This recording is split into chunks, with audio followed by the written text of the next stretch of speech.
Hello, and welcome to the Knowledge Academy. My name is Joe Levy, and I'm the Director of Strategic Accounts at Dataminr.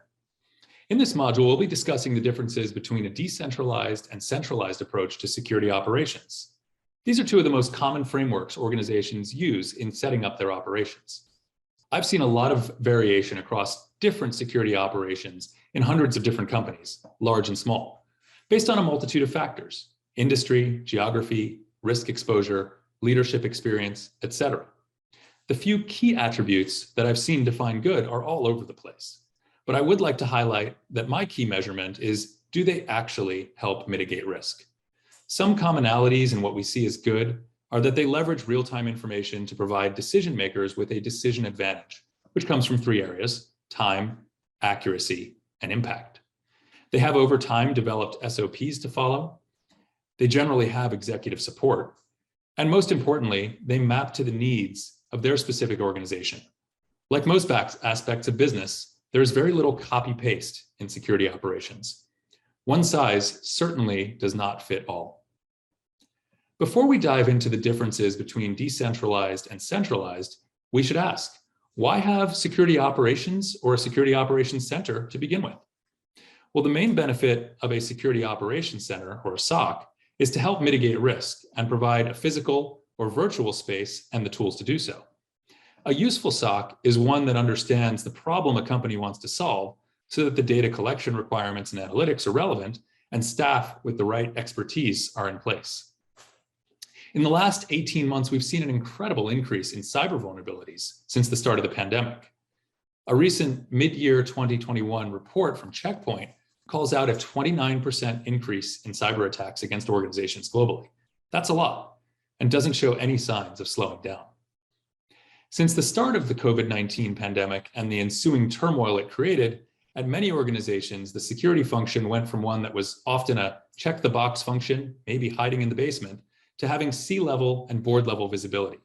There is more pressure and more opportunity than ever before for security leaders and operations teams. Making sure that your organization is prepared to meet the challenge may mean rethinking some of your current people, processes, and technology. Let's talk a little bit about a decentralized approach. This could mean a few things. Individuals responsible for security functions are geographically dispersed. Think about a series of regional asset protection managers at a retailer responsible for certain stores. And sometimes there might be a hub and spoke model, with some aspects centralized for the function, other times not. Another way this could look is that functions of security operations are dispersed between multiple business lines. Operations handles X, legal handles Y, and facilities handles Z, as an example, all working together. Some others blend the above. There really are a myriad of permutations for a decentralized setup, and there are a lot of potential advantages to doing a decentralized setup. The ease of getting it off the ground without having to carve out specific functions. Security functions and leaders are usually closer to the actual businesses they're looking to protect and therefore understand more. The costs can be lower. Of course, this always depends. And the individual processes can be created specific to the risks needing to be addressed without having to standardize across the organization. Well, this leads me to some of the disadvantages. It can be more difficult to create standard processes in a decentralized model. There may be a lot of redundancy, or worse, missed opportunities by having multiple people or teams doing similar work. The costs can actually be higher with this model. And in general, it can be hard to scale a decentralized model. So let's look at the opposite of that, a centralized approach to security.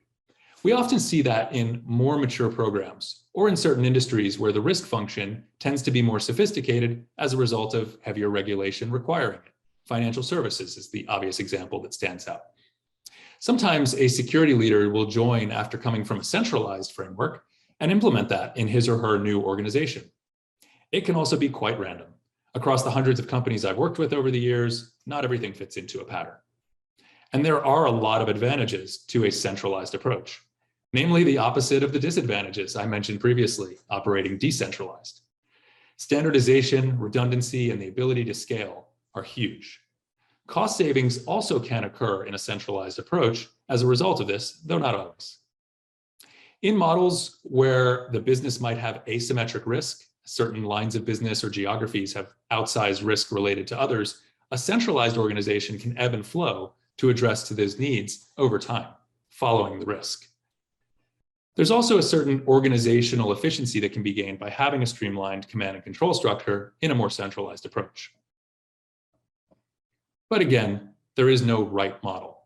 There are advantages of both decentralized and centralized approaches.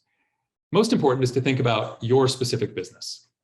What are the specific business needs you have, the types of risks you need to address, and the available resources within your organization to do so? In your specific organization and industry, what does a mature security and risk operations setup look like? And do you have the right people, processes, and technology to implement one over the other?